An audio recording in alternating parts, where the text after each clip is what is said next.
It's but a dream.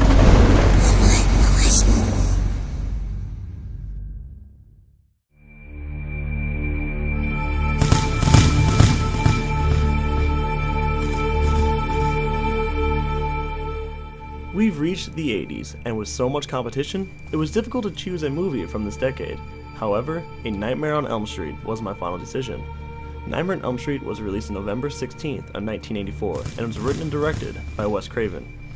The film focuses on 4 teens as they attempt to survive their dreams that are invaded by a child murderer, Freddy Krueger. Freddy stalks these teens in order to get revenge on their parents who were involved in a lynch mob that burned them to death. A Nightmare on Elm Street was so terrifying due to the fact that you must sleep. There was no escaping your dreams, and that's what made Freddy so horrifying. Freddy Krueger was played by Robert Englund, and it's hard to imagine anyone else in the role. Robert's sense of the character and understanding of what Wes Craven was looking for gave him the ability to make Freddy a horror icon.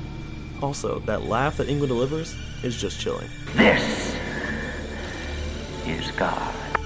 Nancy, played by Heather Langenkamp, is the main teen within the movie. Her father is Lieutenant Donald Thompson, played by John Saxon. Saxon was the veteran actor of this film, and it shows with his performance. What's the coroner got to say? From the John puking since he saw it. Nancy continues to have the nightmares through the film, and they continue to escalate. The nightmare sequences in this film are not as drastic as the sequels make them. They tend to be simple, yet still very creepy. Freddy, although still comical at times, leans more towards the horror aspect of the character and doesn't have much screen time. And even when he is on screen, his face tends to be hidden in shadows, not giving the viewers a chance to make out detail on his face. I enjoy this because it's the mystery of who he is that makes it so scary and suspenseful. Towards the end of the movie, one of the most iconic death scenes in horror occurs. This would be the death of Glenn, played by Johnny Depp, in which he is sucked into his bed and gallons of blood shoots out covering the entire room. It's funny to think that this was Johnny Depp's first film, and I bet no one on set imagined that he ended up being one of the biggest actors of all time.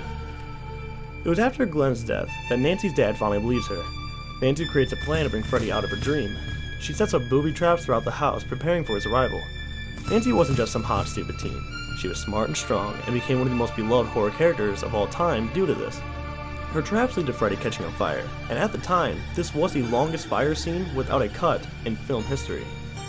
Nancy eventually gains power over Freddy when she stops fearing him, but without this fear, Freddy is powerless and vanishes. You're nothing. You're shit. The film unfortunately ends on a cliffhanger, ending with Nancy heading to school with all her friends. They are in a convertible and that just so happens to have a red and green striped top. The car locks itself and traps the kids inside the car, and it drives itself away. Nancy's mother is then sucked through the small window of the front door by Freddy. This wasn't the original ending, however. Originally, Nancy was supposed to get into a school bus and drive into the fog. However, Robert Shea wanted an ending that could lead to a sequel. Luckily for him, it led to 6, and a remake. Nightmare on Elm Street is a horror classic, and often claimed as Wes Craven's best film. Freddy is witty, yet terrifying presence and haunts the dreams of fans all across the world. Nightmare on Elm Street earns a 4.5 out of 5 jack-o'-lanterns on my behalf. Thanks for watching, and be sure to check in tomorrow as we enter the 90s, the teen slasher decade.